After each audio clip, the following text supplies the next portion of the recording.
तस्सवितुर्वरेण्यं भर्गो देवस्य धीमहि धियो यो न प्रचोदयात्। यों 24 घंटे भगवान के बनाए हुए दिन है, समय है। कोई भी क्षण ऐसा नहीं है जो भगवान की शक्ति और सत्ता से भिन्न हो, लेकिन उन सबों में सबसे श्रेष्ठ समय ब्रह्म मुहूर्त का है। रात्रि की नीरवता के बाद जब प्रातः काल के सूर्योदय की प्रभात कालीन किरणें पृथ्वी पर आती हैं तो वो अपने साथ में अमृत लेकर के आती हैं। ऐसा हमारे धर्म ग्रंथों में लिखा हुआ है। धर्म ग्रंथों में ही लिखा हुआ क्या, इस बात को कोई भी आदमी अनुभव करके देख सकता है कि प्रातः काल जो कुछ भी काम किया जाए कितना सुंदर और सुखद होता है। रात को सोकर के उठा हुआ मनुष्य जब प्रातः काल जागृत होता है और अपने काम करने में संलग्न होता है तो उसकी सारी शक्तियां सजीव होती हैं। थकान रात की निद्रा के बाद दूर हो जाती है। नवीन स्फूर्ति और नवीन जागृति दोनों ही चीजें पाई जाती हैं शरीर और मन में। शरीर सोकर के उठने के बाद स्फूर्तिवान होता है थकान दूर होने के कारण, और मन निद्रा में जाने के बाद चिंता और दूसरी परेशानियों से दूर होने के बाद सवेरे जब उठा करता है तो उसका मन में भी स्फूर्णा होती है। ऐसा समय जब शरीर भी सक्रिय है और मन भी सक्रिय है, उसे जिस किसी काम में भी लगाया जाएगा उस काम में सफलता मिलती हुई चली जाएगी और वो काम श्रेष्ठ होता हुआ चला जाएगा। मनुष्य के लिए स्वयं के लिए प्रातः काल का समय किसी भी महत्वपूर्ण कार्य के लिए अधिक से अधिक उपयुक्त माना जा सकता है। सवेरे जो कुछ भी काम किया जाए वो सबसे ज्यादा सफल बनता है।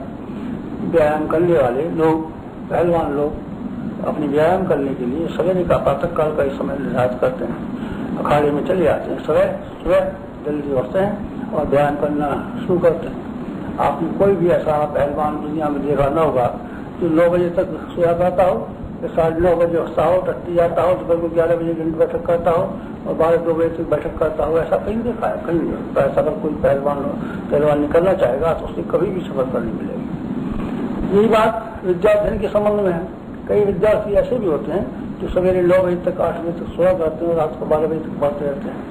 ऐसे विद्यार्थियों के मस्तिष्क पर कितना दबाव पड़ता है और सफलता कितनी कम मिलती है, इसका तुलनात्मक अध्ययन किया जा सकता है उन लोगों के साथ जो सवेरे जल्दी उठते हैं और शाम को जल्दी सो जाते हैं।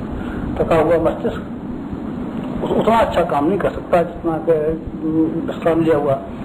विश्राम में केवल निद्रा ही काफी नहीं है, बल्कि समय की स्थिति भी का सहयोग भी होना चाहिए।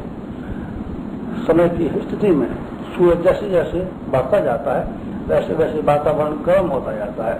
वातावरण गर्म होने से सक्रियता प्रकृति में बढ़ती जाती है, तेजी बढ़ती जाती है, थकान बढ़ती जाती है, उत्तेजना बढ़ती जाती है और रात्रि का पहला प्रहर अंततः इतना विक्षुब्ध हो जाता है कि उस समय में यदि कुछ काम किया जाए तो कम ही सफलता मिलेगी। जितने भी दुनिया में दुष्कर्म होते हैं उनमें रात्रि को 9 बजे से लेकर के 12 बजे तक का समय ही ऐसा है जिसमें कि ये सब घटनाएं घटित हो जाती हैं। व्यभिचार रात को 9 से 12 के बीच में ही अधिकतर होती है।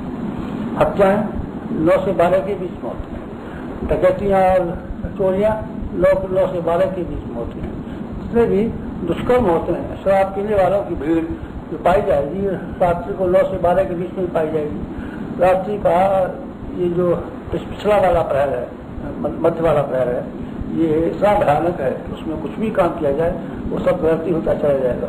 यदि आदमी सिनेमा देखते हैं, दूसरे काम करते हैं, यहाँ वहाँ घूमते हैं, मटर गश्ती करते हैं, तो उसमें सिवाय दुष्प्रवृत्तियों के वातावरण को प्रोत्साहन मिलने के अपनी जो भावनाएं बढ़ने के कुछ काम नहीं हो सकता। संयमी लोग और ब्रह्मचारी लोग हमेशा इस नियम का पालन करते रहे कि रात्रि को जल्दी सोए। जल्दी अगर सोएंगे तो उनको विषय विकारों से बचे रहने का बहुत मौका मिल जाएगा। अगर उनको रात्रि में बहुत देर तक जागने की आदत है तो अपने कामोत्तेजना और दूसरी बातों के लिए अधिक गुंजाइश और अधिक संभावना रहेगी। यही बात प्रातः काल के संबंध में है। जो आदमी जल्दी सोएंगे वो प्रातः काल जल्दी उठेंगे और जो जल्दी उठेंगे वो अपनी ही जागृत स्थिति का ही लाभ नहीं उठाएंगे बल्कि उस वातावरण का भी लाभ उठाएंगे इसमें अमृत भरा होता है। कुछ प्रकृति के ऐसे रहस्य हैं, प्रातः काल की वायु जो सुखद उल्लास और अपने भीतर अमृत भर के लाती है, वो आदमी को नियमित कितना आनंद से विभोर कर देती है। प्रातः काल की पहलवानी का मैंने आपको नाम लिया, विद्यार्जन का नाम लिया, और भी जो कुछ भी महत्वपूर्ण कार्य है वो सवेरे ही कई समय अच्छे हो जाते हैं, अच्छे किए जा सकते हैं। पूजा उपासना योगाभ्यास और तपस्या के लिए निर्धारित और निश्चित समय प्रातःकाल का ही है। अगर प्रातःकाल पूजा की जाए, भजन किया जाए तो मन लगेगा। प्रातःकाल नहीं किया जाए, 8-9 बजे तक सोकर के उठें और फिर उठने के बाद में कोई आदमी भजन पूजा करना चाहे और ये आशा रखे कि उसका मन लगेगा, वो नहीं लगेगा। और जो प्रातःकाल उच्च कोटि की भावना उत्पन्न होती है तो अन्य किसी समय पर उठें ये संभव नहीं है। इसीलिए ये हिंदुस्तान के ही लोग नहीं, तो सारे विश्व के लोग इस बात को स्वीकार करते रहे कि जल्दी सोना जल्दी उठना बड़ा उपयोगी है। अंग्रेजी की कहावत है, इसमें ये कहा गया है जल्दी सोना जल्दी उठना मनुष्य को बुद्धिमान, धनवान और शरीरवान स्वस्थवान बनाता है। ये कहावतें अकारण नहीं है, किंवदंतियां नहीं है, बल्कि अनुभव करके देखा गया है। दुनिया में जितने भी महापुरुष हुए हैं, श्रेष्ठ व्यक्ति जिन्होंने कोई महत्वपूर्ण कार्य किए हैं, उन्होंने एक आदत अपने भीतर डाली है, सवेरे हम जल्दी उठें और शाम को जल्दी सोएं। ये आदत ऐसी है कि यदि हम दूसरे लोगों में भी पैदा कर दें अपने अलावा, तो हम उनकी बड़ी भारी सेवा कर सकते हैं। समय का उपयोग सायंकाल के समय क्या हो सकता है? थका आदमी सिवाय मटर गस्ती मनोरंजन की क्या बड़ा काम कर लेगा, लेकिन वह शाम को जल्दी सो गया है तो प्रातःकाल के लिए जीवन का बड़ा ही महत्वपूर्ण समय बच जाता है। मेरा स्वयं का भी ऐसा हुआ, जल्दी सोने की आदत मुझे हमेशा से रही, 8-8:30 बजे सो जाता रहा। इसका परिणाम ये हुआ कि 2 बजे तक नींद पूरी हो जाती। 2 बजे उठने के बाद में संध्या वंदन अपनी पूजा इत्यादि से निवृत्त होने के बाद में मैंने जो कुछ भी लिखा है सब प्रातःकाल का लिखा है, जिन पर सारा जीवन व्यतीत करना पड़ा। दूसरे कामकाजी लोग और बहुत जल्दी लोग जिस तरीके से अन्य कार्यों में लगे रहते हैं, उसी तरीके से संगठन से लेकर के अन्य क्रियाकलापों पर मुझे लगा रहना पड़ा। असंख्य लोगों से मिलने का कार्य बहन करना पड़ा, अनेक व्यवस्थाएं बनानी पड़ी। उसके लिए सारा का सारा दिन ही व्यतीत करता रहा। जो इतना महत्वपूर्ण साहित्य लिखा है वो उसी प्रातःकाल के समय में लिखा है। जो तपश्चर्या मुझे शक्ति देकर गई है और जिसकी वजह से मैं ये हिम्मत कर सका कि मानव जाति के भाग्य और संसार के भविष्य के निर्माण करने में योगदान देने का जो साहस करूं, वो शक्ति भी मुझे प्रातःकाल के जागरण से मिली। अगर मेरी बुरी आदत दूसरे लोगों के तरीके से भी रही होती तो मैं देर से सोया होता, देर से उठा होता, तो मेरे लिए न ये संभव होता कि मैं साहित्य लिखूं, न मेरे लिए ये संभव होता कि 24 क्वेश्चन करूं, न मेरे पास समय बचता जिससे कि मैं समाज सेवा से अन्य काम करूं। इसलिए स्वयं मेरा एक उदाहरण भी ऐसा है जिसको देख करके ये माना जा सकता है प्रातःकाल का उठना और जल्दी सोना कितना महत्वपूर्ण, कितना आवश्यक है। स्वास्थ्य की दृष्टि से भी, विद्यावृद्धि की दृष्टि से भी, आध्यात्मिक उन्नति की दृष्टि से भी बहुत ही उपयोगी समय है। अगर हम इस स्वभाव और आदत को दूसरे लोगों में फैला सकें और ये स्वभाव दूसरे लोगों का भी बढ़ा सकें तो मैं समझता हूँ हम एक दुनिया की बहुत बड़ी सेवा कर सकते हैं। दुनिया के लोगों के स्वभाव को बदल देना एक बहुत बड़ी सेवा है। स्वभाव के कारण ही मनुष्य के पतन होते हैं और आदमी दुख की परिस्थितियों में जा करते हैं। स्वभावों को बदल दिया जाए तो आदमी सोने से लोहे से सोना बन सकता है। पारस पत्थर की उपमा दी जाती है, हमारे में पारस पत्थर कहीं है कि नहीं, लेकिन ये पारस पत्थर है जरूर वो आदमी जो किसी मनुष्यों के बुरी आदतों को अच्छी आदतों में बदल देते हैं। अच्छी आदतों में बदल देने की सेवा यदि हम कर सकें तो इस खोलने से, प्याऊ खोलने से, चलाने से, गुम भोज कराने की अपेक्षा कहीं अधिक सेवा है। ये सेवा महापुरुषों ने अपने जीवन में की है। उनके पास धन नहीं था, उनके पास कोई और विभूतियां थी नहीं, लेकिन उन्होंने दूसरे लोगों के स्वभाव और आत्माओं को बदलने के लिए बड़ा प्रयास किया, उससे उनका कल्याण भी हुआ। इस्लाम धर्म के संस्थापक मोहम्मद साहब के पास एक फकीर गया और फकीर ने उसे ये कहा, हुजूर मैं बहुत दुखी हूँ और दर्द हूँ और मेरे लिए कुछ खाने पीने का इंतजाम करा दीजिए और मुझे कुछ पैसे की सहायता दिलवा दीजिए। मोहम्मद साहब ने उससे कहा, उससे पूछा कि भाई इसी समय की तेरी सहायता कर दूं या हमेशा तेरी जिंदगी भर का इंतजाम करा दूं?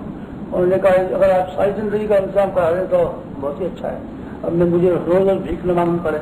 अच्छा, तो उन्होंने कहा मैं जिंदगी भर का तेरा इंतजाम करा देता हूँ ताकि तुझे कुछ भीख भी न मांगनी पड़े और 2 पैसे तेरे पास जमा भी हो जाए। उन्होंने कहा हाँ ऐसा कृपा करें तो बहुत अच्छा हो। मोहम्मद साहब ने उनको पास बिठा लिया और ये कहा तेरे पास क्या है? देखा एक फटा हुआ कम्बल था और क्या था, दूसरी चीज देखी, तीसरी चीज देखी, एक पीतल का लोटा था उसके पास। कम्बल ने कहा ठीक है इसको हमको दो। लोटा ले लिया और लोटे को लेकर के उन्होंने नीलाम किया 3 दिनार में वो लोटा बिक गया। 3 दिनार को लेकर के मोहम्मद साहब ने ऐसा किया कि 1 दिनार के तो उसको चावल खरीद दिए कि भाई इससे 1 दिन का खाने का तेरा काम चल जाएगा, और 1 दिनार की उन्होंने कुल्हाड़ी ला करके दी और उसमें बैठ डाल के दिया। उन्होंने कहा सामने वाले जंगल में जाओ और सामने वाले जंगल में जाकर के लकड़ियां काट करके लाओ, लकड़ियां काट करके लाओ, लकड़ियों को बाजार में बेच दो, जो पैसा बच जाए उससे काम चलाना। और एक दिन लकड़ी बिके नहीं तो दूसरे दिन की लकड़ी का स्टोर करने के लिए 1 रुपया फ्रेंच की पूंजी के रूप में जमा कर दिया। 1 रुपये का फ्रेंच पूंजी ताकि दूसरे दिन के लिए काम आ सके। किसी दिन बिकी नहीं है तो उसके लिए कोई हद न हो। और 1 रुपये की कुल्हाड़ी और 1 रुपये का खाना, 3 रुपये की 3 चीजें देकर के मोहम्मद साहब ने उसको फकीर को भेज दिया। फकीर गया जंगल में गया और कुल्हाड़ी से लकड़ी काट के लाया और बाजार में बेच दिया। जो उससे सामान मिला उससे अपना खाना पकाया और खाया।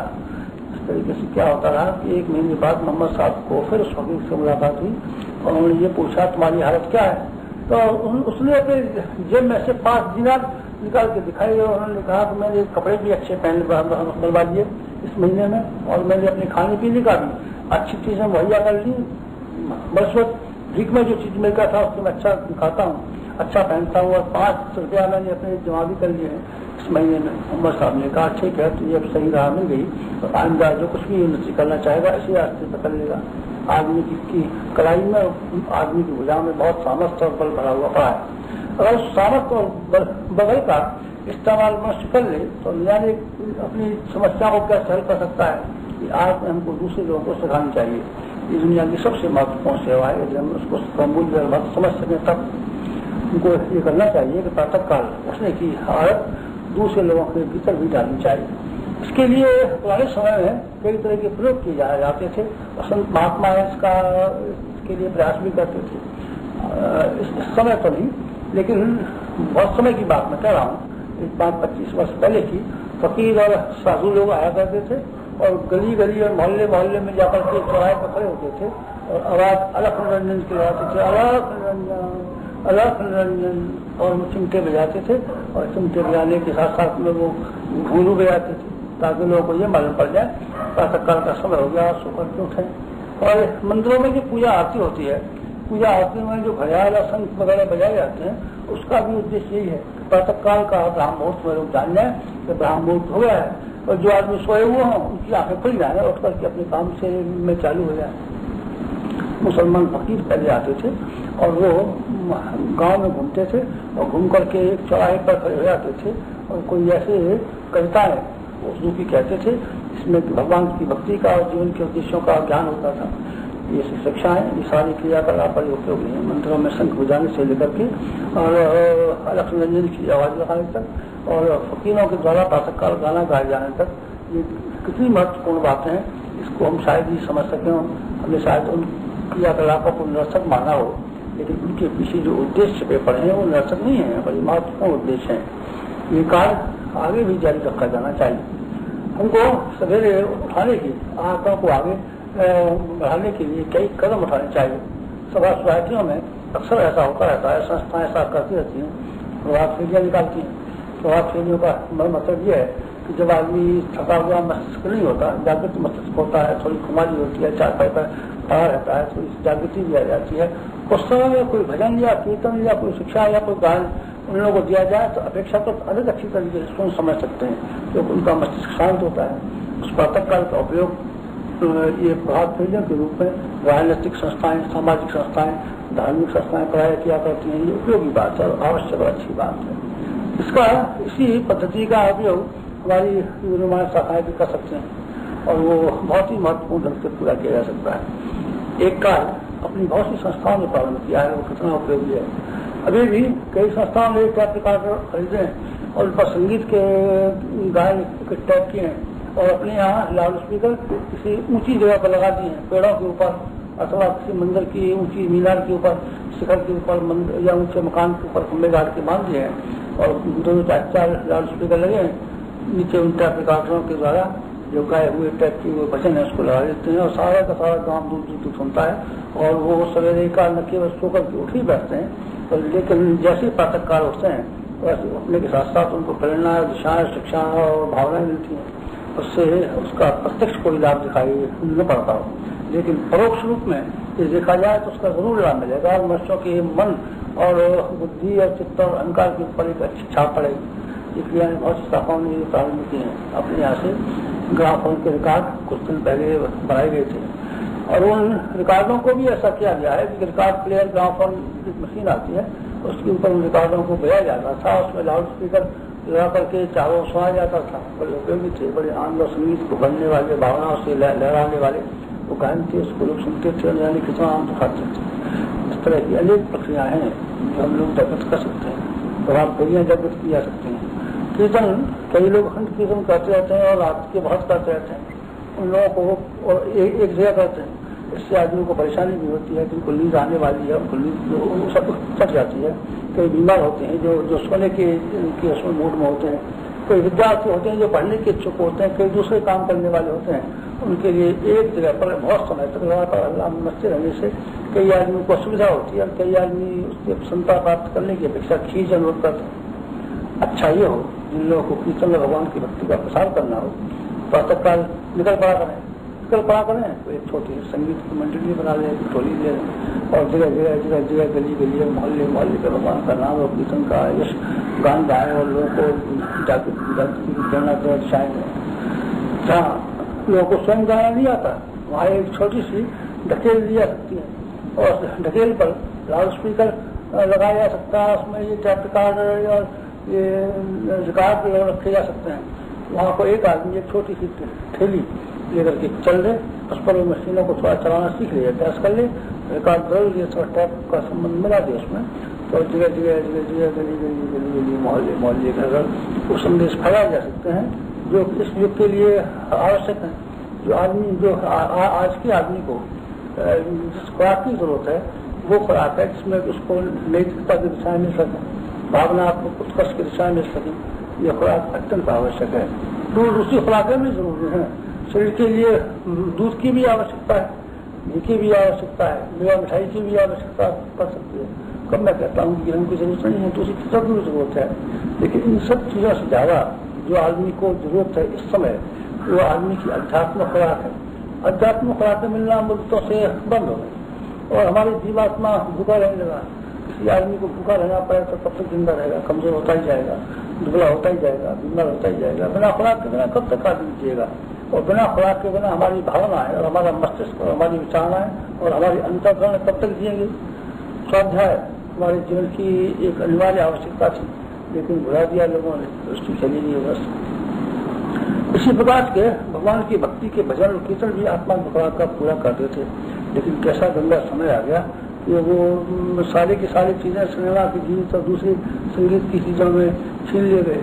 जहाँ भगवान की भक्ति का भी नाम होता है और रूखे और नीरस कीर्तन भर होते हैं और उसमें केवल मात्र भगवान के नाम को ही बार बार दोहराया जाता रहता है। नाम भगवान का दोहराया जाना चाहिए, लेकिन साथ साथ में शिक्षा का, प्रेरणा का, दिशा का, प्रकाश का समावेश भी होना चाहिए।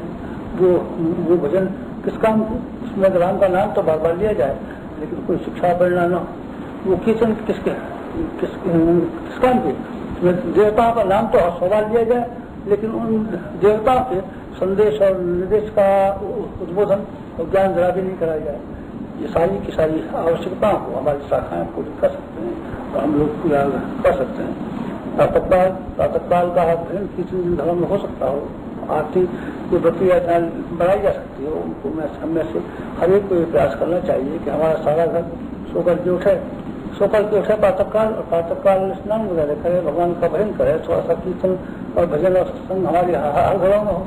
कैसा सुंदर वातावरण बना रहे प्रातःकाल का वो दिया रोपण, तमाम दिन अच्छा वातावरण बना रहेगा। घर में शांति रहेगी, घर में प्रेम भावना रहेगी, घर में आस्तिकता का वातावरण रहेगा, घर में लोगों को देश और दुर्भावना से बचे रहने की प्रेरणा मिलेगी।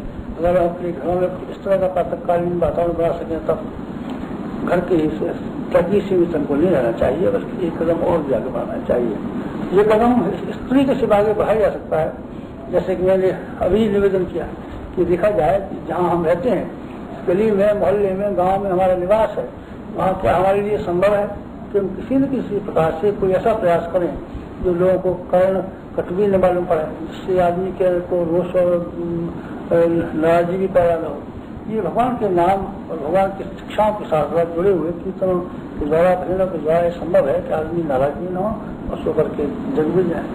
सो करके जगाने के लिए ये गंदे तरीके भी हो सकते हैं। आप हल्ला मचाएं और शोर मचाएं, लोग गालियां गली मोहल्ले में उदम मचाएं, पटाखे छोड़ाएं, जब तो भी जाएंगे आदमी को जवाब जा सकता है। लेकिन इस तरीके से खींच पैदा करने वाली प्रक्रियाओं के द्वारा जगाए जाने की जरूरत नहीं है। हमको जागरण के साथ साथ में संदेश और प्रेरणा दिशाएं देनी चाहिए और वो उसी तरीके से संभव है जैसे कि हमारी हिंदू निर्माण योजना की शाखाएं जगह जगह कर रही हैं और उनको करने के लिए तैयारी की प्रोत्साहित किया जा रहा है।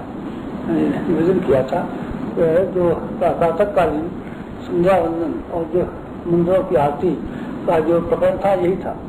आरती में सबको मालूम है संग घड़ियाल और मजीरे ढाक वगैरह बजाए जाते हैं, ये संगीत का समावेश हुआ।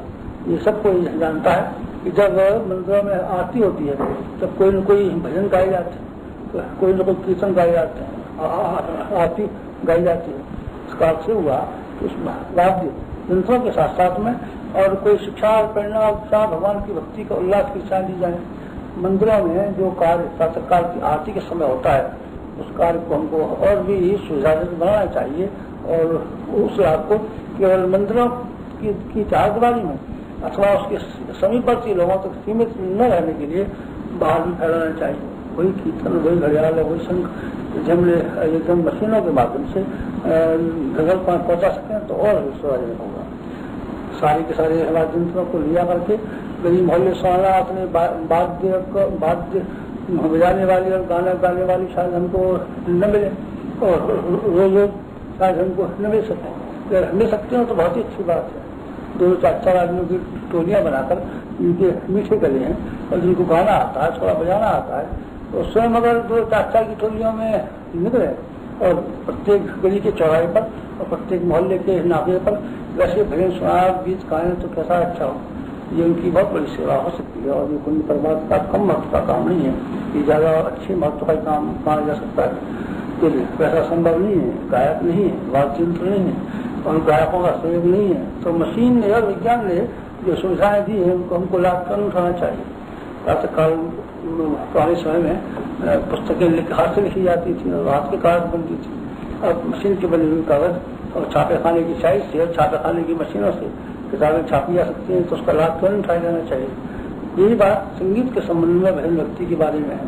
अगर भजन और भक्ति मनुष्यों के द्वारा और वाद्य यंत्रों के द्वारा फैल सकती है तो अच्छी बात है, कौन मना करता है, उसके लिए करना ही चाहिए। लेकिन उसके लिए साधन यदि नहीं है तो ज़्यादा सरल और ज़्यादा सस्ता तरीका ये है, जैसे मैंने अभी कहा कि वो टैप रिकॉर्डरों के माध्यम से और उसके रिकॉर्ड प्लेयरों के माध्यम से, ग्रामोफोन के रिकॉर्डरों के माध्यम से और टैपों में भरे हुए गीतों के माध्यम से हम उसको फैलाएं और एक ढकेल लेके चलें, अथवा ऐसा भी करें किसी ऊंचे स्थान पर जहाँ से आवाज दूर दूर तक फैल सकती हो, उनको लाउड स्पीकर के चौंगे उसमें लगा दें और नीचे से उन गाड़ियों की व्यवस्था करें। वो काम जो पहले घर घर घूमने वाले और गली गली घूमने वाले संत महात्मा का था और वो सब गीत गा के जागृति देने का, वो फिर इस माध्यम से किया जा सकता है। मंदिरों का उद्देश्य संख्या घड़ियाल बजाना और गीत गाना का जो प्रयोजन है वो हम फिर और व्यापक बना सकते हैं और बड़े क्षेत्रों में फैला सकते हैं। जैसे कि मैंने साधन बताया, ये प्रक्रिया हमारी हर शाखा को तैयार करनी चाहिए और इसको ध्यान देना चाहिए। कहाँ किस तरीके से कौन सी विधि से क्या किया जाना संभव है, जहाँ जैसा भी किया जाना संभव हो, जहाँ जो भी विधि काम में आती हो उसी विधि को काम में लाया जाए और ला करके उस उद्देश्य को पूरा किया जाए कि प्रातःकाल को जागरण करने की आदत हर एक को डाली जाए, हर बच्चे को सवेरे जागृत किया जाए, हर युवा और वृद्ध पुरुष को इस बात के लिए लगाया जाए कि वो सवेरे उठे, बच्चे उठें, बच्चे जाकर के मुंह धोकर के पढ़ना शुरू कर दें। युवा व्यक्ति हैं, कोई व्यायाम करना है, कोई और काम करना है, कोई पढ़ना लिखना है, कोई और जरूरी काम है, उन्हें प्रातःकाल कर सकते हैं। जो वयोवृद्ध व्यक्ति हैं उनके ऊपर कोई जिम्मेदारियां नहीं है, वो भजन पूजा के लिए उस काम को लगा सकते हैं। प्रातःकाल का समय पूजा उपासना के लिए सबके लिए आवश्यकता है, जैसे भोजन करना हर एक के लिए आवश्यक है, उसी प्रकार से भगवान का नाम लेना और आत्मा को खुराक देना हर एक के लिए आवश्यक है। स्वाध्याय के लिए कितना उपयोगी हो सकता है, और भजन और पूजन और उपासना कितनी उपयोगी हो सकती है। कि सारे के सारे कामों के लिए प्रातःकाल का समय उपयोगी है, लेकिन उपयोगी तभी मिल सकता है जब उस समय सोया नहीं जाए, और उस समय जल्दी जगा जाए। इसके लिए आवश्यक है जल्दी सोया जाए।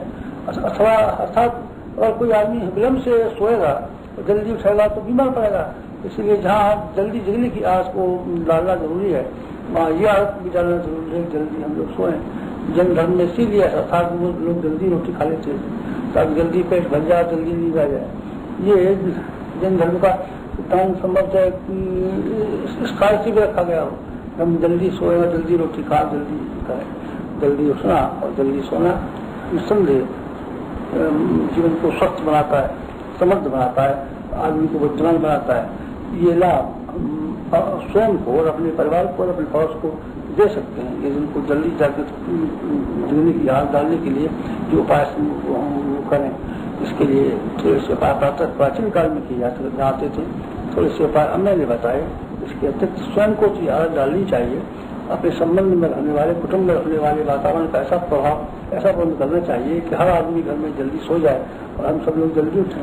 कितनी महत्वपूर्ण बात बन सकती है, मुझे हम छोटे से काम को महत्वपूर्ण समझे, उसके लिए मुनासिब कदम उठाए। तब ओम जो शांति अंतरिक्षं शांति पृथ्वी शांतिराप शांतिरोषधय शांतिर्वनस्पतय शांतिर्विश्वे देवा शांतिर्ब्रह्म शांति सर्वगुण शांति शांतिरेव शांति सावा शांति ओम शांति शांति शांति। अगर आपको हमारी यह वीडियो पसंद आई हो तो इसे लाइक करें, कमेंट करें और शेयर जरूर करें, और हमारे YouTube चैनल ऋषि चिंतन को सब्सक्राइब भी कर लें, और साथ ही बेल आइकन को भी दबाएं ताकि आपको आने वाली सभी वीडियोस की नोटिफिकेशंस मिलती रहें। धन्यवाद।